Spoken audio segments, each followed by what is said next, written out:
इस last chapter की starting में सिवान किम को उसी सबवे स्टेशन में दिखाया जाता है जहां हमने पिछले चैप्टर में देखा था।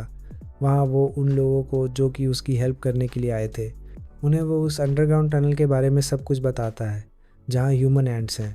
लेकिन वो लोग सिवान किम की बातों पर बिलीव नहीं करते हैं, बट फिर भी वो उसके कहने पर उधर टनल की ओर चेक करने के लिए जाते हैं। अब वो जैसे ही आगे बढ़ते हैं तो सिवान किम इमेजिन करने लगता है कि वो ह्यूमन एंड्स उसी की ओर आ रही हैं, जिसके बाद वो वहाँ से चिल्लाते हुए भागने लगता है। वो लोग उसे रोकने की कोशिश करते हैं और सोचते हैं कि आखिर सिवान ऐसा क्या देखकर डर कर भाग गया। सिवान किम वहाँ से बाहर आकर कहीं और भाग जाता है। नाउ अब स्क्रीन शिफ्ट होता है एक रेस्टोरेंट में, जहाँ न्यूज़ में उसी जगह और टनल के बारे में बताया जा रहा था जहाँ बायोलॉजिकल एक्सपेरिमेंट्स हुआ करते थे।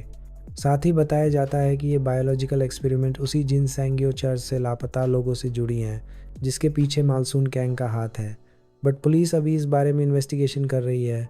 उसी रेस्टोरेंट में काम करने वाली लड़की एक डिलीवरी बॉय से जिनसोंग के बारे में पूछती हुई दिखती है कि आखिर जिनसोंग कहाँ गायब हो गया। बट उस डिलीवरी बॉय को जिनसोंग के बारे में कुछ भी पता नहीं होता। एक सोशल मीडिया के वीडियो में हमें दिखाया जाता है कि उन ह्यूमन एंड्स के टनल में पुलिस को ह्यूमंस के स्केलेटन्स मिले हैं। इसके बाद हमें एक कन्वीनियंस स्टोर में पुलिस को दिखाया जाता है जहां वो डेविन पार्क के बारे में पूछताछ कर रहे थे, क्योंकि वही वो इकलौता लड़का था जो कि मालसून कैंग की बिल्डिंग में रहा करता था। वहाँ का एक वर्कर उन्हें बताता है कि डाबिन ने यहाँ काम पर आना 1 महीने पहले ही छोड़ दिया। साथ ही वो ये भी बताता है कि एक दिन तो डाबिन पार्क ने उस पर अटैक कर उसके हाथों पर अपने दांतों से काट लिया। वो बताता है कि डेविन पार्क की मेंटल हेल्थ कुछ दिनों से ठीक नहीं थी। नाउ अब पुलिस स्टेशन में ऑफिसर काफ़ी परेशान होते हैं कि आखिर मालसून गैंग और डाबिन पार्क कहाँ गायब हो गए। तभी हमें वहाँ के न्यूज़ से पता चलता है कि उन बंकर में डाबिन पार्क के साथ भी बायोलॉजिकल एक्सपेरिमेंट्स हुए थे जब वो छोटा था। अचानक से यहाँ ऑफिसर को एक खबर आती है कि उन ह्यूमन एंड्स के टनल से एक आदमी जिंदा मिला है। फिर वो हॉस्पिटल में जाकर चेक करते हैं तो वो जिनसुंग होता है। पुलिस की उससे पूछताछ से पता चलता है कि उस टनल के अंदर ह्यूमन एंड्स नाम के बहुत सारे अजीब से जानवर हैं। नौ स्क्रीन शिफ्ट होता है एक क्रैश साइट पर, जहां हम देखते हैं कि सिवान किम का एक कार के साथ एक्सीडेंट हुआ था और डॉक्टर उसे हॉस्पिटल में ले जा रहे थे।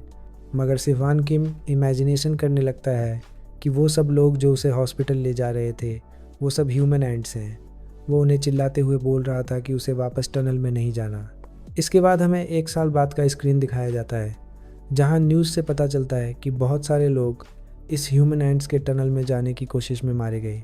हमें 2 बच्चे भी दिखाए जाते हैं जो उन्हीं में से एक बंदे की वीडियो देख रहे थे जो ह्यूमन एंड्स के टनल में जा रहा था।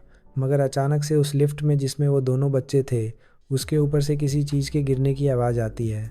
उन दोनों को लगता है कि लिफ्ट ख़राब हो गई है और वहीं पर रुक गई है। लेकिन उस लिफ्ट के ऊपर हम देखते हैं कि बहुत सारे ह्यूमन एंड्स वहाँ पर आ जाते हैं। और इसी के साथ ये चैप्टर और पूरी स्टोरी यहीं पर काफ़ी सारे सवालों के साथ ख़त्म हो जाती है।